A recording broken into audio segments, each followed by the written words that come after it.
Praise the lord. April 20వ తేదీ 2024. ఈరోజు దేవుని వాక్యము. పాపులను రక్షించుటకు క్రీస్తు యేసు లోకమునకు వచ్చెనను వాక్యము నమ్మదగినదియు పూర్ణాంగీకారమునకు యోగ్యమైనదియునయ్యున్నది.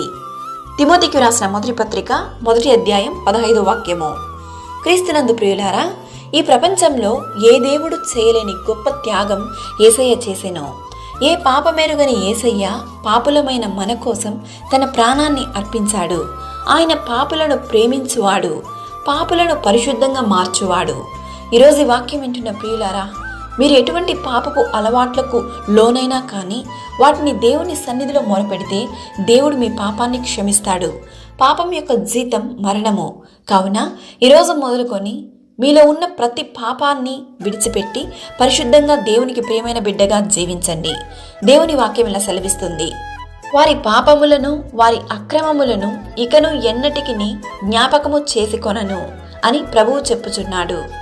దేవునికి భయపడి పాపాన్ని విడిచిపెట్టిన తరువాత మళ్ళీ అదే పాపాన్ని చేయకండి. పాపపు తలంపులు, చెడు ఆలోచనలు రాకుండా ప్రార్థించండి. దేవుడు మీ పాపములను క్షమించి ఈరోజే మీకు నూతన హృదయాన్ని, నూతన జీవితాన్ని దయచేయునుగాక. ఆమేన్. God bless you.